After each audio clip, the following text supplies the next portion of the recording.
Assalamualaikum Bang Putra. Waalaikumsalam. Gimana hari ini persiapannya Bang? Alhamdulillah, ditenteramkan lah. Lancar ya Bang? Ya, Ada persiapan khusus Bang? Persiapan khusus doa aja sih. Doa sama sedekahnya lebih diperlancar.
Yang pada prinsipnya bahwa kejadian perkara ini itu tahun 2017.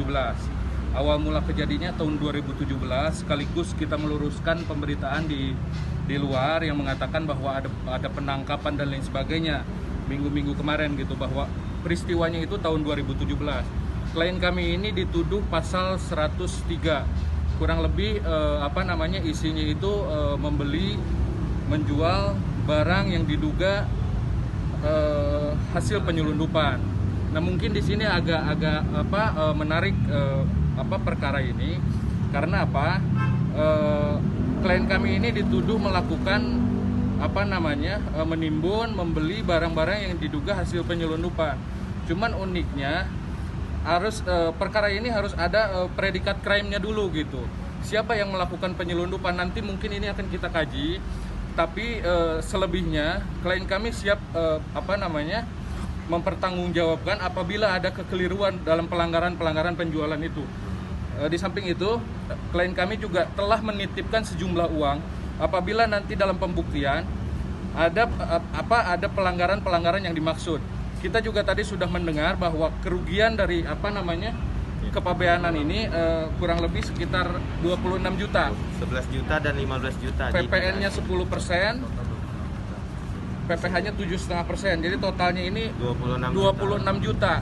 Kerugiannya 26 juta. Klien kami telah menitipkan sejumlah uang 500 juta. Jadi apabila nanti memang di persidangan ada fakta-fakta memang ada pelanggaran terhadap penjualan barang klien kami ini, maka klien kami dengan itikat baik dan tanggung jawab telah menitipkan uang 500 juta. Mungkin itu teman-teman yang kami sampaikan. Ada tambahan mungkin dari rekan? Baik. Pada kesempatan itu Bang, dibuka dulu Bang suratnya Bang. Surat ini ujungnya aja ya. Ini diindikasi 2017 loh, sekarang udah 2020. Iya ini 11 juta dan 15 juta. Karena ini kan masih tipe murah ya. Jadi PPh-nya itu PPh-nya 7,5%, PPN-nya 10%. PPh-nya itu 11 juta 281, PPN-nya itu 15 juta 400. Jadi kurang lebih sekitar 26 juta total kerugian. Tapi klien kami dengan itikat baik dan tanggung jawab apabila nanti memang ada kekeliruan sudah menitipkan uang 500 juta gitu. Jadi mudah-mudahan nanti fakta-fakta di persidangan terungkap bahwa kalau memang ada kekeliruan dari klien kami, kami berharap, kami mohon supaya klien kami ini diarahkan dalam hal dibimbing dan dibina. Betul, karena gitu. Kan pengusaha muda sulit ya, apalagi di tengah pandemi.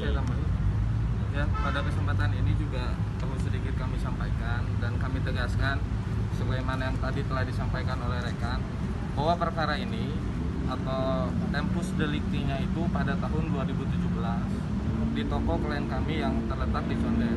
perlu diketahui dan digarisbawahi, pada 2017 itu klien kami baru memulai usahanya. Baru merintis jual second usahanya. doang. Baru merintis usahanya. Yang mana tadi uraian atau unsur pasal yang disangkakan atau didakwakan hari ini telah disampaikan oleh rekan. Salah satunya adalah patut menduga bahwa barang tersebut belum diketahui belum selesai kepabeanannya. Artinya ada dalam dakwaan pun disebutkan ada seseorang yang bernama Jimmy. Klien kami membeli barang dari Jimmy. Tentu karena ketidaktahuannya saat itu, klien kami hanya menjalankan aktivitas usahanya saja ketika itu. Beli barang, dijual, dapat keuntungan kan begitu. Tanpa tahu ada aturan yang mengikat harus menyelesaikan kepabean dan lain sebagainya. Karena itu pun barang ini, barang yang jadi persoalan dalam dakwaan hari ini klien kami peroleh dari kawannya yang bernama Jimmy dan berstatus DPO sampai hari ini.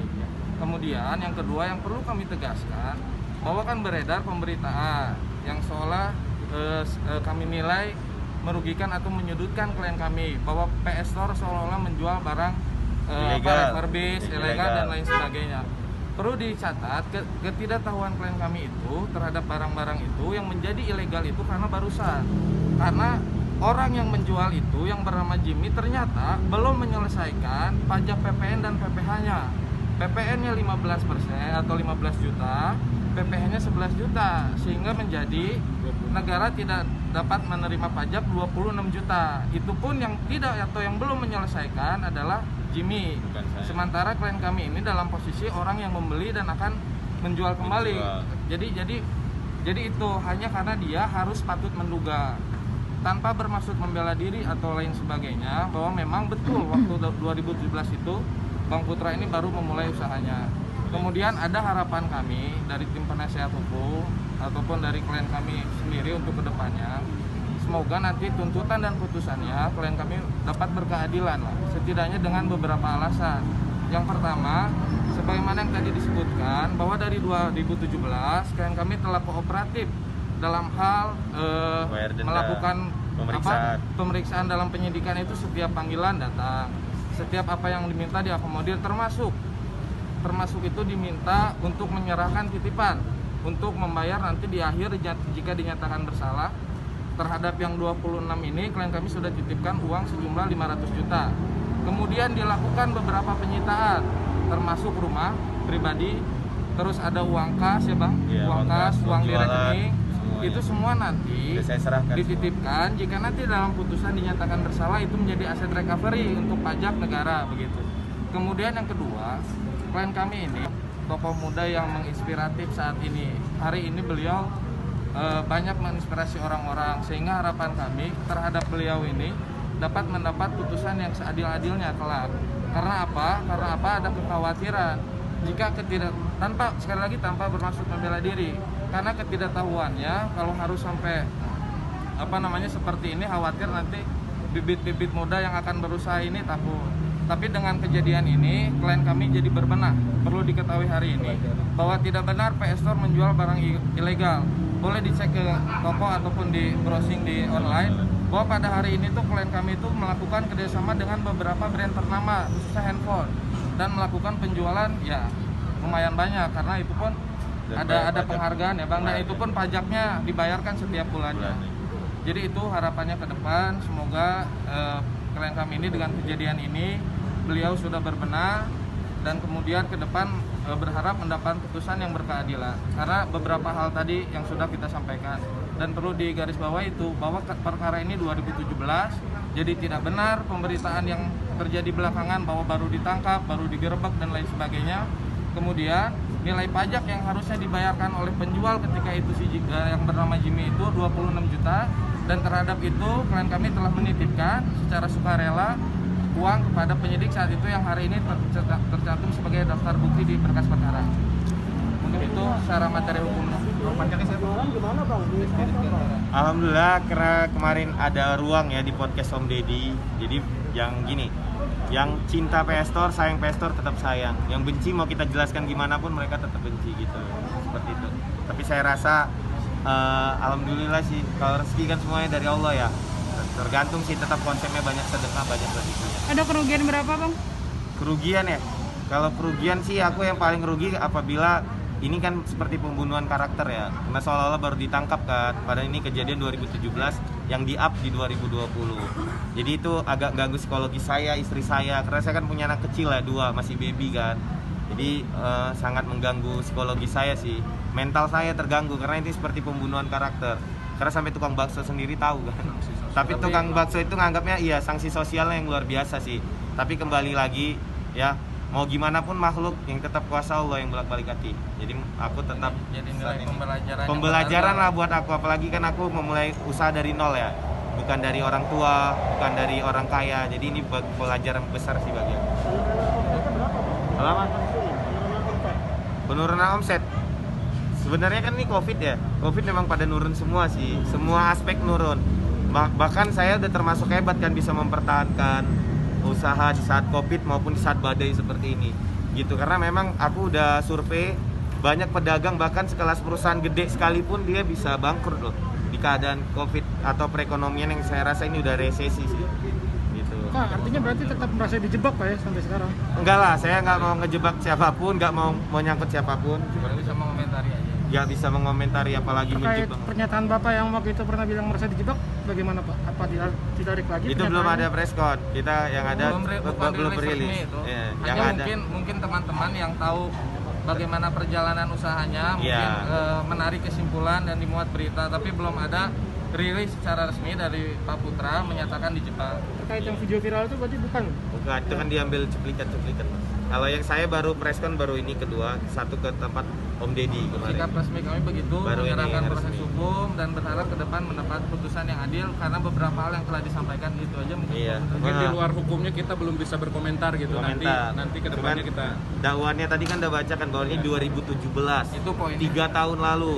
Dan ini diindikasi apabila barang yang saya jual itu belum selesai pabeannya, sini nggak ada merugikan Jadi nggak makhluk benar mana. handphone refurbished apa segala. Replika nggak pernah. Saya dulu memang berawal dari second kan saya modalnya 0. Tapi sekarang saya udah bekerja sama semua brand resmi.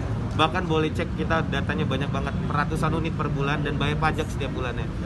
Rapi banget sekarang. Lama sidangnya, gimana kedepannya gimana Bang? Kedepannya aku harap para media semuanya ngedukung lah, ngebantu doanya yang baik-baik ya supaya hasilnya baik buat saya bisa mencetak entrepreneur karena penting loh kalau kita mau jadi negara berkembang minimal kita harus banyak pemuda-pemuda yang menjadi pengusaha.